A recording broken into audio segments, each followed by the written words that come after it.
My name is Narissa Alford, and I am a USO volunteer. I am a photographer and illustrator. I am also a wife, boy mom, rescue dog lover, and nomad.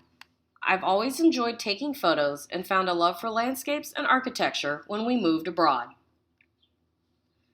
This class is intended for anyone who wants to take photos using whatever equipment you have. I've taught it to both kids and adults. I've led photo walks and participated in them around the world. I'll give you some general information about taking photographs. Hopefully, you'll be inspired to use that information while you're out walking. I first started with a point-and-shoot camera, then progressed to a DSLR, which I still have, and now supplement that with my phone. Remember this photo banner, it'll come up later. It doesn't matter what kind of camera you have, use what you've got. The photo on the left is an aquarium photo that I took with my point-and-shoot in museum mode. When we moved abroad, that was when I became serious about wanting to learn about photography and taking better photos. The camel race photo was my most popular while we lived in Kuwait. I don't necessarily think it's because of the quality of the photo, but because of the image that was captured. That image was so distinctly part of our assignment.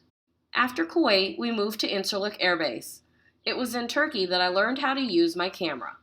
My teacher was a retired Army photographer that gathered a group of us, all interested in photography and at different skill levels. When photographing with the DSLR camera, it allows you to control your settings. Part of the fun of this trip was playing with the shutter and capturing the water flow at differing speeds. Phone cameras have come a long way. I tend to not have to edit my photos and use filters. I may play with lighting and color saturation. None of these photos were edited. The photo on the far right was taken in base housing with a patio door as a light source behind me. Now in Germany during winter, I may have thrown a filter or two on a few photos due to the cloudy days. Most of these settings will be found on point-and-shoot and DSLR cameras.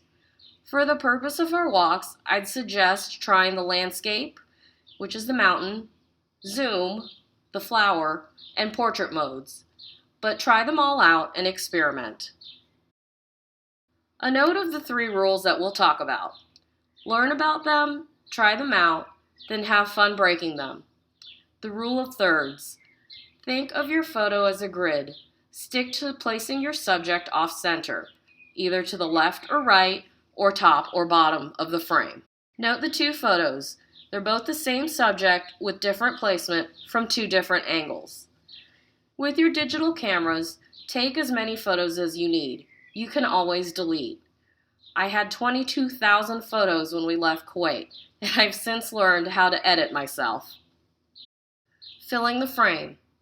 This is where you can use your macro lens or zoom on your point-and-shoot camera and phones.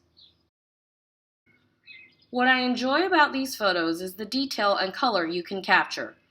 I want to know what the story is behind these kinds of photos. Frame the subject. This may be achieved either through a plan or mere coincidence. Walk around the area you're photographing and use what's there. Look at different angles and find a frame. To the left, I use the cherry blossom branches to frame the Jefferson Memorial. On the right, I use part of a wall in ruins and a window to frame the view behind. I'll go over a few photo apps. These are my favorite. They're a mix of free and paid and the ones that I use regularly. Instagram.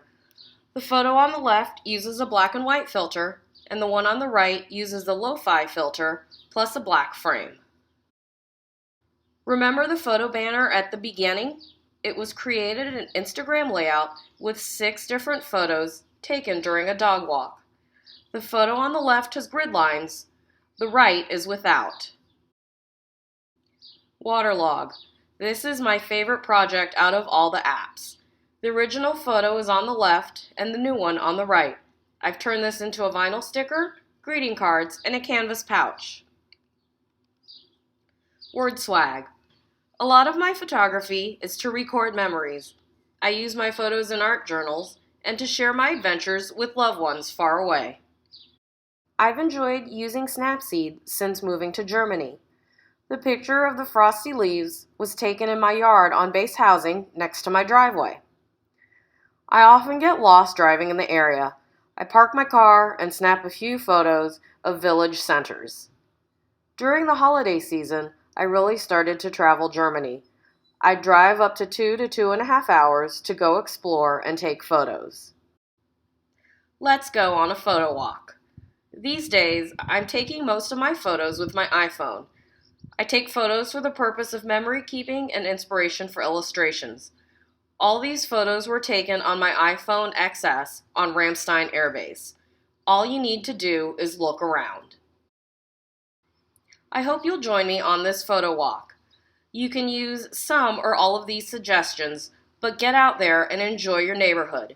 If you're on social media, feel free to tag me on Facebook or Instagram at Narissa Alford Designs. Make sure you also post here on the USO Facebook post that the class is on. Thanks so much for spending your time with me, and I hope to see you and your photos soon.